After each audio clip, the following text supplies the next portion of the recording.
Welcome to another EduMed video, and in this next part of the series on the ITU ward round, we'll talk about the H in the ABCD approach, which stands for haematology.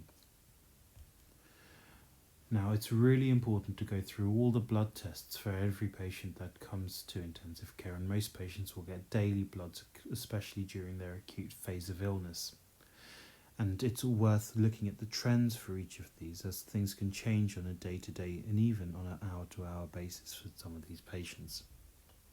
We'll go through all the different blood tests and have a little think about the targets for each one. When looking at the full blood count, of course the white cells are important and a lot of patients have infections. What is important to think about is actually what the differential of the white cell count is. Sometimes you see lymphopenia or a drop in lymphocyte count when patients have an acute viral infection. Neutrophilias are very common and often indicate a bacterial infection, however can also occur in patients who have been post-surgery or those that have hematomas or injuries elsewhere. So the white cell count in and of itself doesn't indicate infection, but it can indicate that there's an increase in white cells, which can give you a feeler as to exactly what the problem is.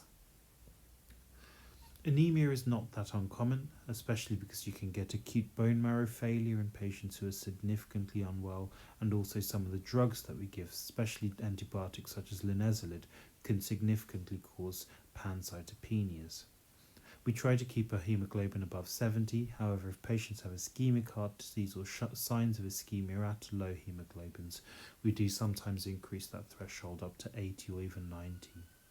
That's done on a patient-by-patient basis, and there is very good evidence that giving unnecessary transfusions to patients increase both morbidity and mortality, so should be done with caution. And if you are using a transfusion trigger above 70, do discuss it with a senior doctor before starting any bloods.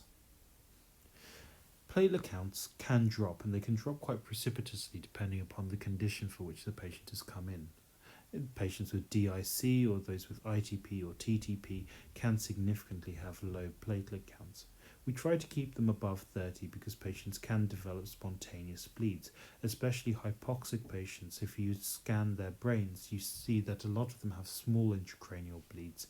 These are usually not significant. However, if you've got a patient with profound thrombocytopenia, that can then develop into something more significant. For invasive procedures such as surgery or putting in drains and that sort of thing, you might want to consider slightly higher platelet counts of 50 or even 80. However, for placing lines such as central lines or vascats, often even very low platelet counts below 30 can be acceptable, but depends upon the operator and what they are comfortable with. The renal profile is really important, and we often see patients with acute kidney injury. Sodium levels can fluctuate quite significantly in intensive care, and that's partly related to the infection and to the general state of being unwell, with patients sometimes becoming slightly Addisonian with a hyponatremia and a subsequent hyperkalemia. However, patients can also develop quite significant hypernatremias, and that's usually related to the drugs that we give, especially furosemide to drive a diuresis. If patients are hyponatremic, and especially those with sodiums below 125, we should think about trying to increase those sodiums slowly. And most people agree that 1 millimole every 2 to 4 hours is about the maximum of what you should be trying to achieve, and between 6 and 8 millimoles in 24 hours is probably the maximum of what you should be aiming for. It's worth just bearing in mind what the different fluids have in terms of the sodium content. Normal saline has 154 millimoles per litre of sodium in it, and therefore it can quite significantly rise a patient's sodium level. Hartmann's, on the other hand, is between 130 and 135, and a newer balanced crystalloid called plasmonite also has a similar content of sodium.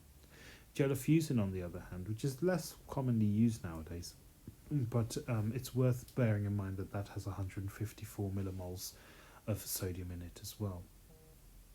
When assessing patients with hyponatremia or hyponatremia, the first question that you need to ask yourself is what the volume status of the patient is, and whether this is a hyper or hypovolemic hyper or hyponatremia. Potassium is a really important ion in intensive care. We often see patients developing quite significant arrhythmias, the most common of which is AF. Now, in order to prevent that, by keeping the ions in the blood completely stable is really important.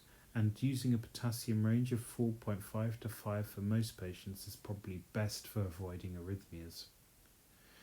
Uremias, again, as we talked about in the fluid section, above 40 you'd need to think about treatment, but actually uremia on its own isn't something that one would deal with unless it was causing problems with symptoms such as confusion or serositis.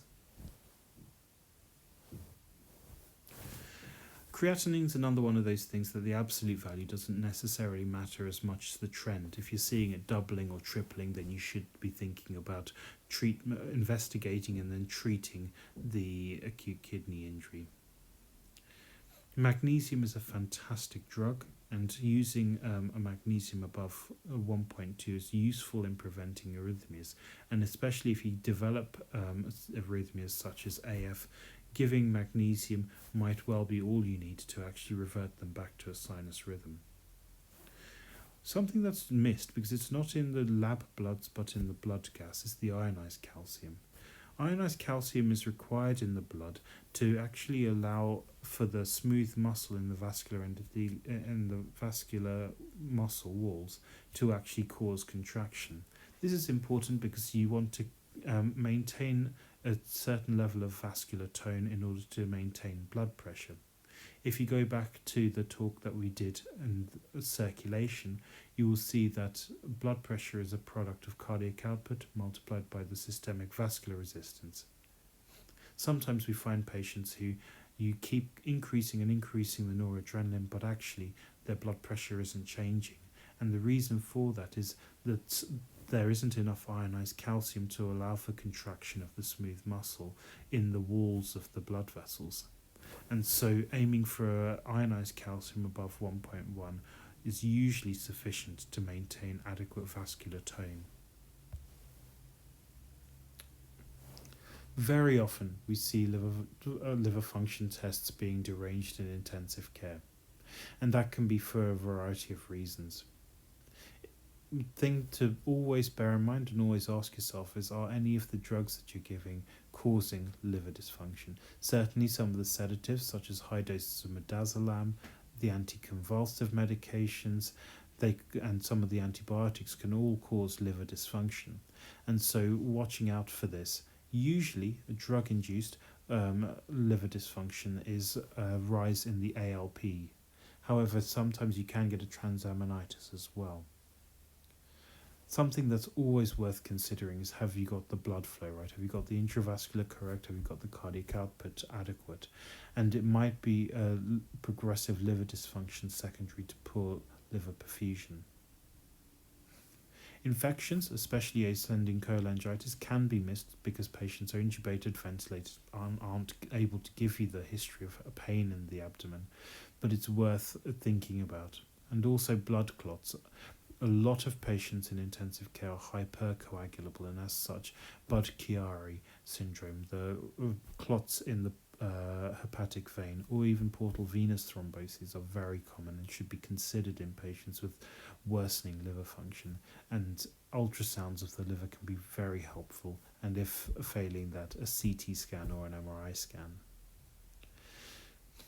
The other thing to think about with the worsening liver function is, if you're just seeing an isolated increase in bilirubin, do think about whether the patient is actually hemolyzing, and it's nothing to do with the liver, but it's just the fact that they're breaking down more hemoglobin than usual. And hemolysis can be for a number of reasons. It can be autoimmune, it can be drug-induced, especially if the patient has something like a G6PD deficiency, or it can be mechanical if the patient is on a filter or on ECMO. These things can shear red cells as they go through the filter areas, or the oxygenate area in an ECMO circuit. Coagulation is another thing that can sometimes get quite deranged. For most patients, you want to try and aim for an INR of less than 1.2. However, rather than correcting INRs with vitamin K or FFP, you need to think a little bit about why the clotting is deranged. Is it that they're developing acute liver dysfunction? And in those patients, actually measuring the INR uncorrected is useful to see how the liver is functioning and whether it's improving with the treatment that you're giving. When thinking about synthetic function, beware about looking at albumin in the acute phase, because acutely albumin levels drop quite significantly when patients are critically unwell. But the INR is usually a good surrogate of liver function. APTT, again, for most patients below 1.2 is appropriate. However, we do anticoagulate a lot of our patients, and depending on if they've got special devices such as a intra-aortic balloon pump, we might actually be heparinizing those patients.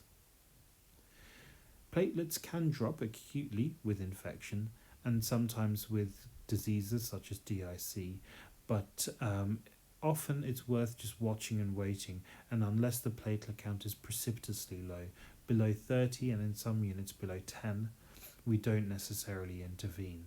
And the only reason for intervention when it's very low is to try and prevent spontaneous bleeding, which can be catastrophic if it's intracranial.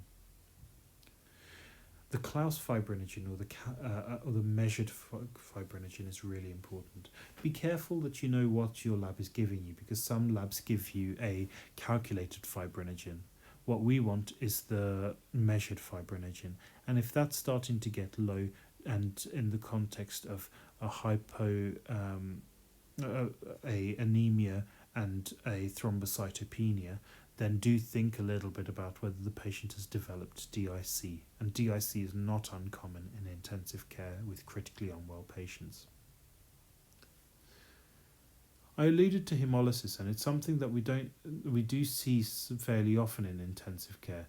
Like I say, it could be mechanical, but it could also be relating to a pathology such as DIC. The things that are worth measuring in order to do a hemolysis screen is, first of all, the hemoglobin. If that's starting to reduce, that means that you're breaking down hemoglobin at a faster rate than you are producing the red cells. The bilirubin is really helpful, and you can do a conjugated and unconjugated bilirubin. The reason for doing the unconjugated to conjugated is the liver is usually very efficient at conjugating bilirubin. Unconjugated hyperbilirubinemia might be as a result of an enzyme deficiency, such as Gilbert syndrome. But if you've got a high conjugated bilirubin, it often means either you've got obstruction of the biliary system with gallstones, for example, or you've got an increased production of conjugated bilirubin, which is hemolysis. The LDH is really helpful. This is released when hemoglobin when red blood cells get broken up, and so a high LDH is usually indicative of the patient having hemolysis or of some other kind of anaerobic dysfunction. Haptoglobins are proteins that float around in the blood that mop up free hemoglobin. Free hemoglobin is actually quite toxic to cells, especially in the kidneys. So if you start to see a drop in your haptoglobin level, what that indicates is that it's all mopping up free hemoglobin. So a low haptoglobin, a high bilirubin, high LDH, and a low hemoglobin could indicate that the patient has hemolysis. Looking at a blood film, if you start to see schistocytes or broken up red blood cells, that can indicate that the patient has developed DIC. And a fibrinogen, if that's low, again indicates that you've got fibrin deposition, which indicates a potential DIC state as well. In some units, we're able to measure free hemoglobin, and that's a really helpful method of actually measuring whether a patient is hemolyzing acutely or not. The other things that are outside of the bloods that you can also look at is if filters are starting to clot, so your renal replacement filters, or if your ECMO oxygenated the transmembrane pressure, so the pressure on the side before the blood gets into the oxygenator and the pressure after it gets into the oxygenator. If there's a big drop, then that might also indicate that the patient is clotting off their filters and or their oxygenator, and therefore those need to be changed.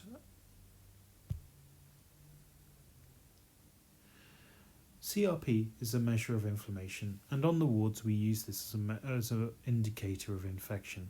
However, almost every patient on intensive care has some level of inflammation, so it doesn't necessarily indicate infection. It is IL-6 mediated, and therefore if you've got patients with liver failure, they can impair their IL-6 production. They may not mount the same rise in CRP despite having quite significant infection on board. As with everything in intensive care, the trend is probably more useful than the absolute value.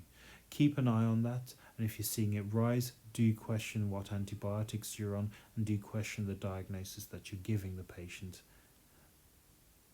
Be warned that some patients on intensive care can mask their temperature.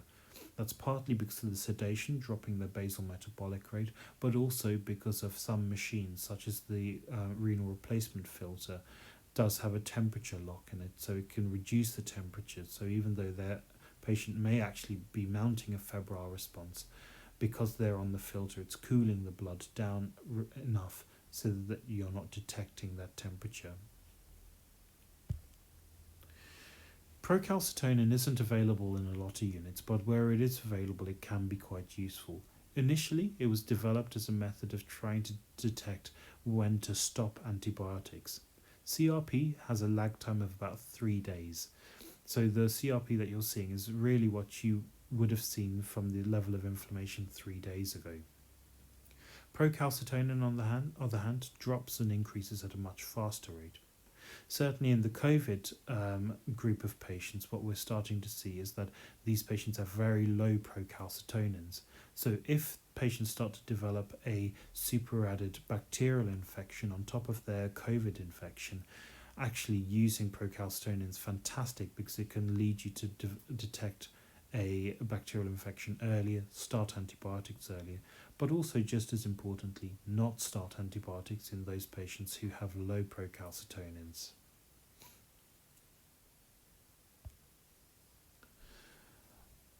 Intensive care patients are very prone to fungal infections, and it's something that is always worth keeping in the back of your mind. If patients aren't responding to antibiotics within the first few days, do think, have they got a fungal infection? Now, in order to do the screen, you should culture everything: urine, sputum, and do either a bronchial alveolar lavage or even a non-directed bronchial lavage, where you just pour saline into the endotracheal tube and then suction it out. There are certain tests that are more bespoke to fungi, and the galactomannan screen is really helpful for Aspergillus.